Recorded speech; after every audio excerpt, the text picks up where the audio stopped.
Hi, Dr. Dr. Mehra. Swallow. How are you How are doing? you? I'm good. Good to I'm see you good. It's good to too. see you. Um, Yeah, yeah, thank you thank you so for much for having joining me on us. today. Today we are going to talk about PCOS and fertility in young adults. And this is a condition that's really near and dear to my heart because I've been treating girls with PCOS for over 15 years now. And I get a lot of questions from moms, from the teens themselves, from college girls about PCOS and what it means for their fertility. And so I'm really delighted to have you here today with us. Um, you're welcome. So Thank Dr. you. Carolina Sweldo is a double board certified fertility specialist, and she is currently practicing in her hometown of Fresno, California. She completed her residency training at UCSF in Fresno and her fellowship in reproductive endocrinology and infertility at the University of Connecticut. Dr. Swaldo has been a speaker at multiple national meetings, and she's an international speaker throughout Latin America. And she's the go-to local media women's health expert in the Central Valley. So she has lots of positions with the women's health community. And she is passionate about empowering women through education about their fertility. And we connected because we have similar interests in women's health. And so I'm really happy to have her here today to talk about fertility and PCOS. Yeah. Sure, Thank you're you for that welcome. introduction. Dr. Swaldo, I get a lot of questions about PCOS and irregular cycles in teens and college girls. And I also get a lot of questions, like I said, about fertility. And so I just wanted to talk to you first about, the age group that I typically see, of course, is girls, 12 and above who had their periods. But when we talk specifically about fertility, a lot of times the moms are the ones that are coming and asking about what is normal and what's not normal. Sure. So the first thing I want to talk to you about is cycles, menstrual cycles. And I tell my patients certain things, but I wanted to know, what do you tell your patients about what is a normal menstrual period? Yeah, that's a great question. The classic teaching or the classic textbook teaching is 28-day cycles. Now, there is variability to that, and typically that's plus minus a week. So anything from 21 to 35 days can be considered regular. But in addition to cycle length, the other question that's important is, are your cycles consistent month over month? So if you have a pretty typical, predictable 21-day cycle, I would call that normal. Or if you have a pretty predictable monthly 33-day cycle, I would also call that normal. Now, if one month it's 21 days, the next month it's 34 days, the next month it's Mhm. 24 days, the next month it's 36 days. So it still falls within that normal range, but varies month to month. Then I think it's worth exploring a little bit more. Certainly anything outside of that norm is definitely warranting evaluation. I think particularly in young teens or college age girls, not Mhm. having a Mhm. period is a good thing, right? You don't have to worry about bleeding. You don't have to worry about period care, missing out on activities. And so they may not view it as something unhealthy or abnormal. But my response to that is, if you are a young, reproductive age, healthy female, you should be having regular monthly cycles. Unless, of course, you're on some form of contraception, Mhm. right? So there are different birth control methods that can potentially alter your menses. But if you're not on any hormone suppression, you should be having a monthly cycle, and a predictable one at that. So if it's not predictable, if it's not monthly, those are scenarios where you Okay. definitely want to be And talking do to you a tell, so provider. I usually tell my teens that they should start keeping track of their periods. And I usually recommend they do it either on a Yeah. calendar or an app that they use to keep track of their periods. And the teaching for peds endocrinologists has typically been, 21 to 45 days for menstrual periods. I don't know how you feel about Mm-hmm. that. And usually I tell patients that their periods can be irregular for the first 2 years after they start having periods. But after that time Mm-hmm. point, if they, are keeping track, and like you said, they're irregular, or some of my patients go 6 months without a period, or 3 months without a period. And you would say that that Mm-hmm. is a time that they need to see a doctor, right? Definitely, right. So definitely not normal. I think the 45, and again, the Mm-hmm. teachings are going to vary a little bit. Certainly, I will agree with when a woman first starts getting her menses, sometime around ages 11, 12, et cetera, somewhere in those early teens, we know that the brain Mm-hmm. potentially has not fully matured. And so we know that in that first year in particular, potentially up to 2 years, there can be Right. irregular menses just due to the immaturity. So that's Mm-hmm. important for a healthcare provider to understand. Certainly beyond the 2 years, having regular monthly cycles definitely would be recommended and would be Mm-hmm. warranted. Mm-hmm. 45 is maybe Mm-hmm. pushing it Mm-hmm. a little bit for my taste. But I definitely think that those first 2 years in particular.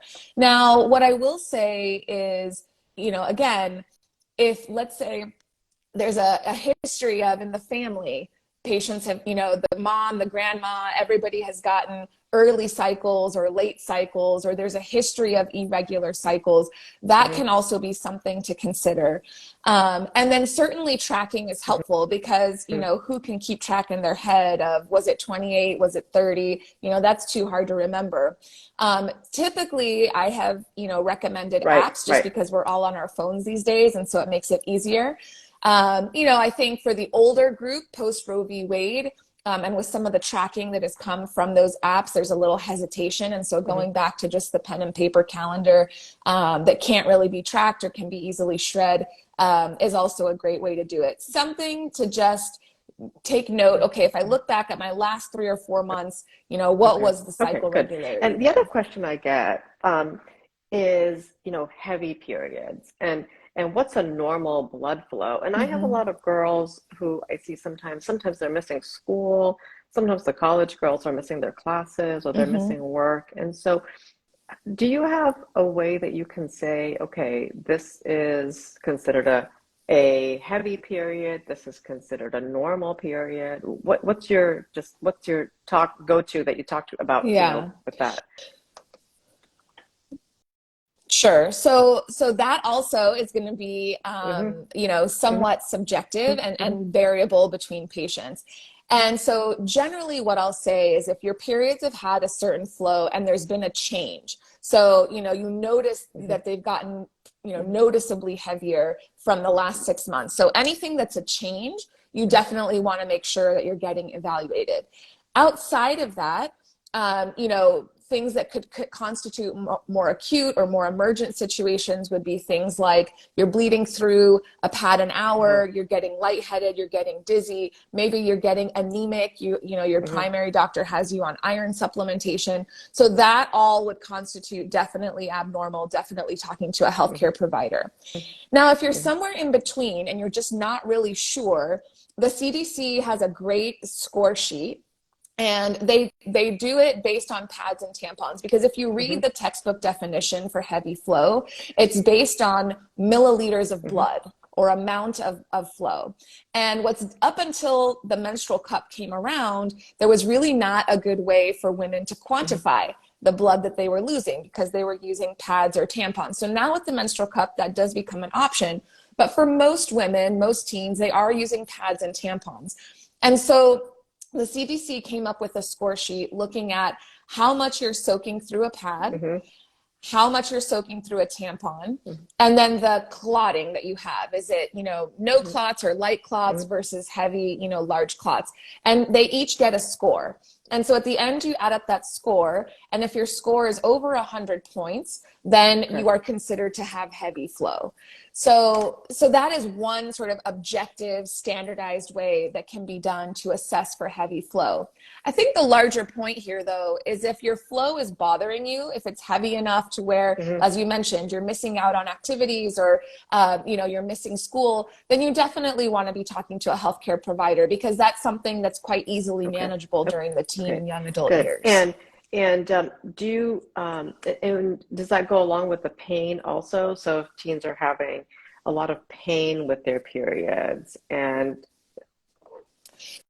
So heavy periods and painful periods mm-hmm. don't necessarily always go together, but the recommendations are the same. And I think for a long time, as OBGYNs, we did not pay enough attention to women's painful periods. We sort of chalked it up to like, well, this is just part of being a woman, and sort of just, you know, suck it up kind of a thing.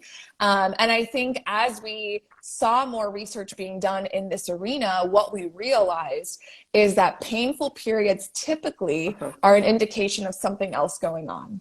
So if you have periods that are not relieved by, you know, regular over-the-counter medication, Tylenol, ibuprofen, Midol, you name it. If you have painful periods that are causing you to miss school, you know, they're affecting your quality of life, you are curled up in bed, you know, et cetera. And they've actually done the study where they've looked at the economic impact of women calling out from period pain. And it's pretty significant. And what we found is that that level of pain is turn that off. That level of pain is definitely not normal. So in the past, and my hope is that this is changing, but ACOG, which is the American College of OBGYNs, actually did a study that showed that women would see an average of 5 physicians before they would get a diagnosis for their painful periods. And one of the more common gynecologic conditions is a disease called endometriosis. And endometriosis is what we call many times a silent disease because it's not easily visualized on imaging. So when you do a vaginal ultrasound or an abdominal ultrasound, or when you do an exam, it's not necessarily going to show up. And so painful periods, just like heavy periods, a little bit of that needs to be treated based on patient symptoms. So if the patient is reporting, you know, heavier painful periods, that is something that can be treated, and potentially we can intervene much earlier than we have. And so if you're seeing, you know, for me, I would see teens or young adults, you know, pediatric patients. So is that something that is diagnosed in that age group, or do they typically have to wait until they get older? It can be.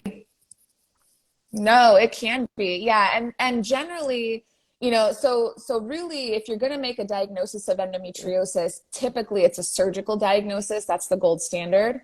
However, you know, these days, surgery is really reserved for patients where medical therapy has failed.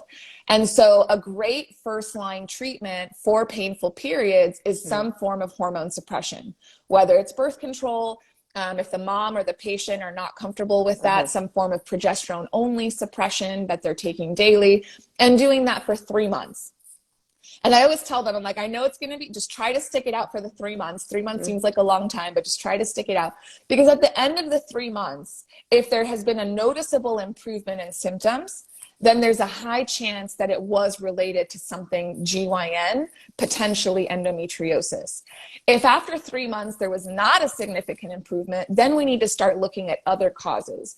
Is there scar tissue? Is there something maybe intestinal going on, or in their bowels? So I think it's a great sort of, you know, testing and treatment, doing this 3-month course with the patient. And now, you know, if we go back to, you know, our discussion of PCOS for college girls or for, you know, older teens, a lot of times the questions comes up with regards to their fertility. And you know, maybe not the younger girls, but the moms always also have questions about fertility and, you know, what does that mean? And so they always ask, you know, is there a lifestyle I should follow? Are there supplements I should take? So what do you tell patients with that, with regards to their fertility? And yeah. Sure. Yeah. So there's a lot to unpack there. So I'm going to break it down a little bit. So first of all, you know, we know that from the fertility standpoint, so, you know, I'm seeing them when they're wanting to start their families. We know that ovulation dysfunction is the most common cause for infertility. So irregular ovulation, for whatever reason, those reasons, PCOS being the most common.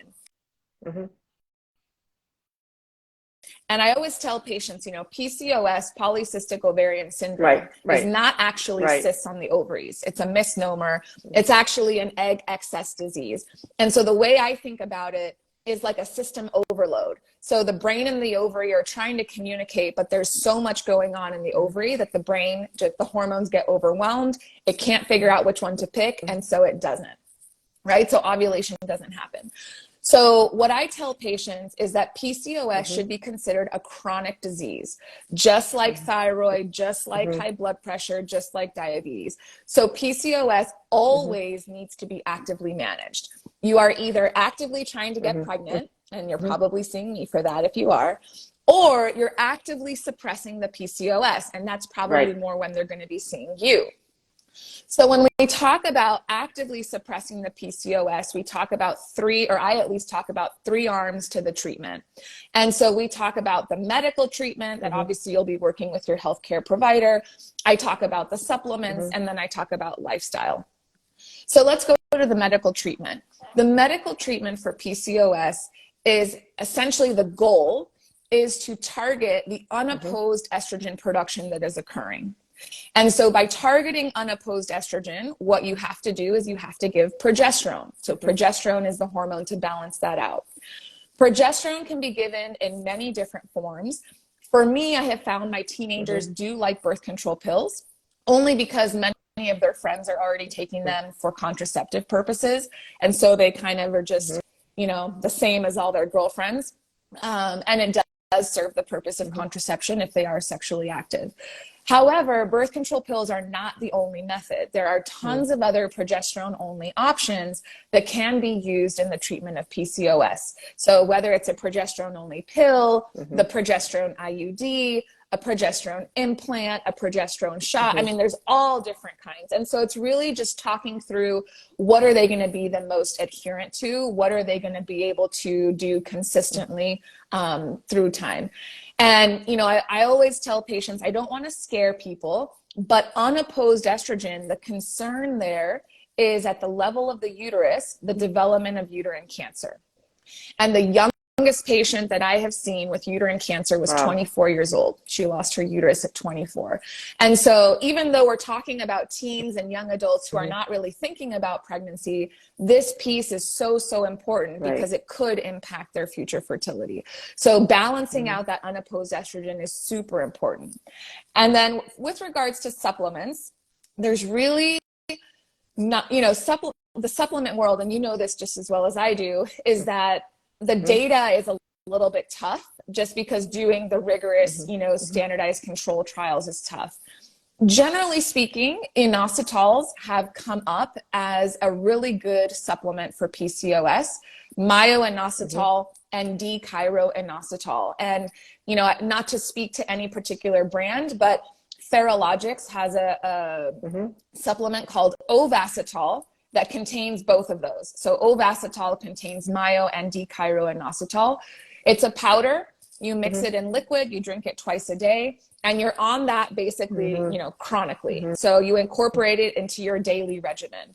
The studies with inositols were a minimum of 3 months. So I always tell patients, if you're going to do it for a minimum of 3 months before you, you know, begin to see any changes. But I generally like to have patients on it long term. What they saw with the inositols is that in some women, spontaneous ovulation returned on its own.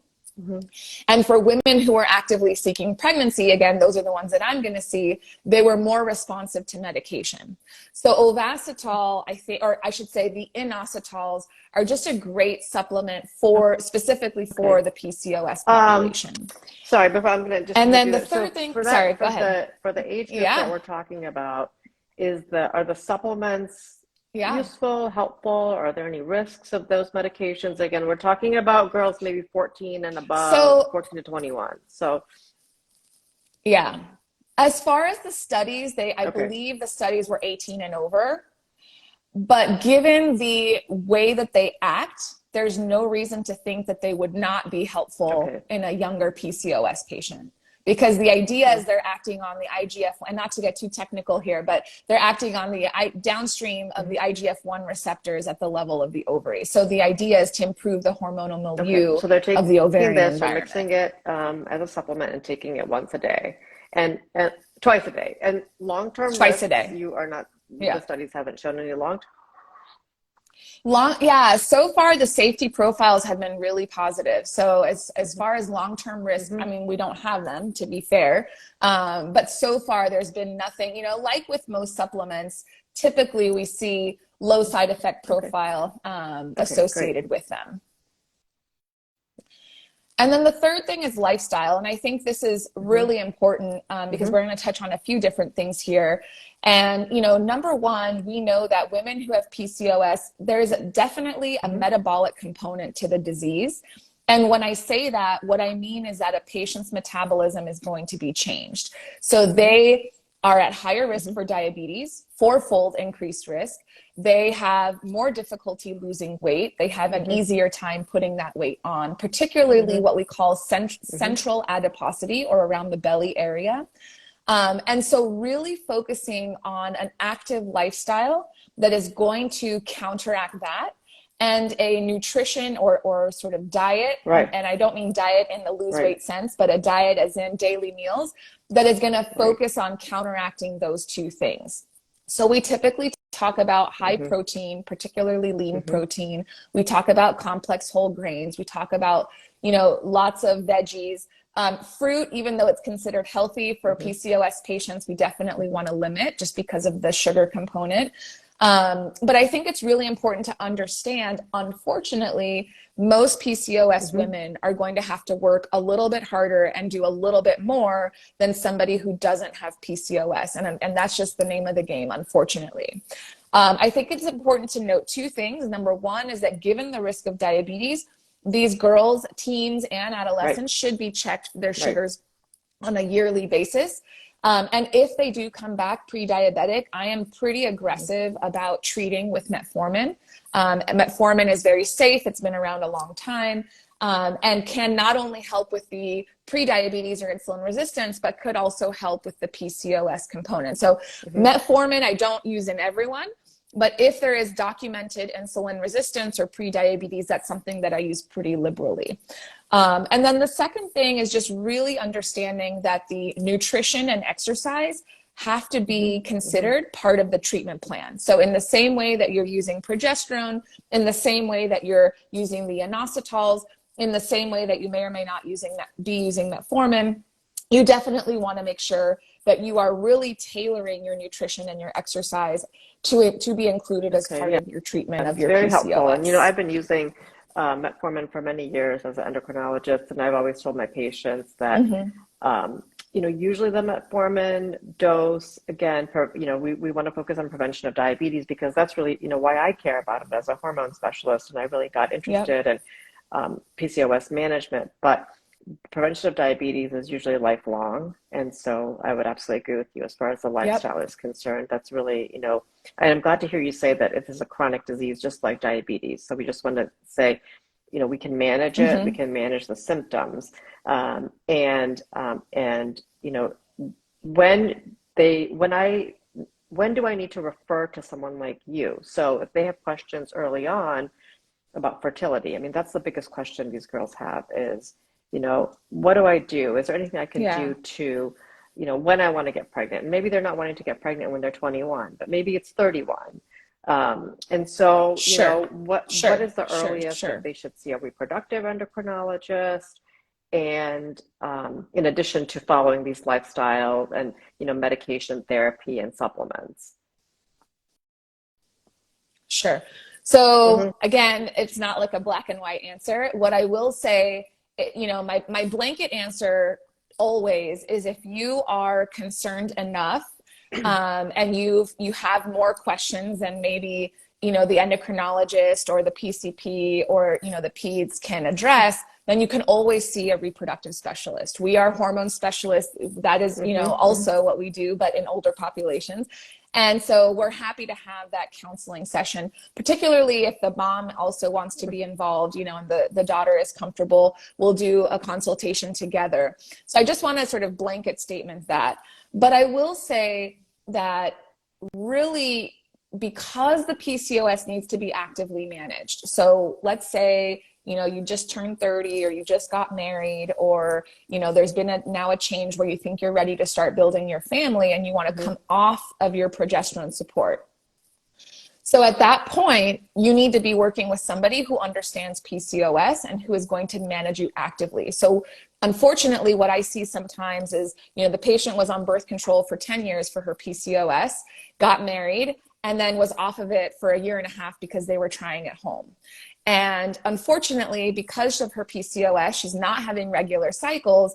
And so trying at home, that's really sort of it's almost like an oxymoron, because if you're not ovulating, then trying is going to be extremely difficult. So if you come off of your progesterone support when you're ready to start trying, and you don't see predictable cycles over a 3 to 4 month period, then you need to go see someone. You need to be working with someone, either your OBGYN or a fertility specialist who genuinely and truly understands PCOS. Up until that point, seeing a fertility specialist, can be helpful from an informational standpoint, but is probably not necessary. And then the second part to the question, which is what can I do? It's really important that you be as optimized as possible. And so what I mean by that is doing all the supplements, being at your optimal weight, doing all the things that we've been talking about in this live, leading up into the start of your family building. Because again, another scenario that I see all too commonly is that unfortunately the PCOS has not been well managed, or the lifestyle component, the nutrition, the exercise, the weight, are all things that have sort of been left by the wayside. And now, as they're ready to start building their family, is the first time that we're having that conversation. And unfortunately, if they're young, I will actually tell them, take 6 months, take 12 months, really focus on optimization of all of these things, and then come back to me. But sometimes if they're older, particularly if they're over 35, we don't really have the luxury of time. And so now the battle to overcome some of those PCOS problems becomes much more difficult. So starting at a young age, being informed, and keeping it optimized throughout young adulthood is only going to set you up for better success towards the future. I actually have two last questions about the birth control pills. One is that I always get is, will being on birth control pills prevent me from getting pregnant in the future? So it's always a question I get from moms. Yeah. So I answer that question at least once a week myself. And, I took birth control for 10 years or 12. Do you think that did anything or whatnot? And the short answer is no. We actually have very good data at this time, now looking at more long-term usage of birth control pills. And what we found is that once you stop the pill, you have an immediate return to your baseline fertility.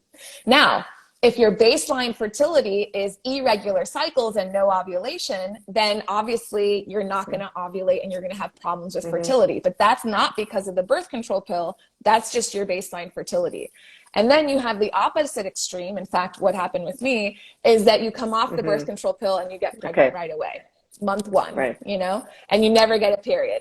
And so really we have found zero long-term impact to fertility with any amount of usage of the birth control. And then the last question I have is, do these birth control pills make me gain weight? And that's another question that I always get. Yeah. Ooh, that's a good question. Yeah.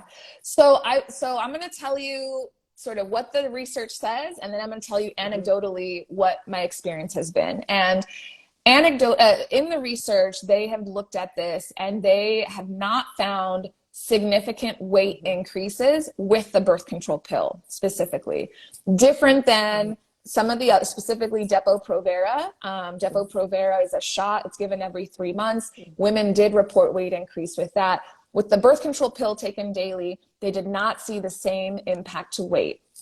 Now, anecdotally, I will tell you that in my clinical experience, it's kind of a plus minus 5 pound. So it's not significant. The birth control is not the reason you gain 20 or 30 pounds. Absolutely not. But can it cause a 2 to 3, 4, 5 pound change? I have seen that, yes. Okay, well, thank you so much. This was so helpful and so important for our viewers welcome. to learn about. I learned a lot myself, actually, and I've been treating PCOS for many years. So I want to thank you for your time again, and I really appreciate you answering all these questions for us. Thank you, Dr. Mehra. Thank you so much for having me. And if anyone has questions after watching this live, they can always drop it in the comments or Okay. DM me. I'm happy to Thank you so answer much. afterwards as Okay. well. Bye. Bye-bye now.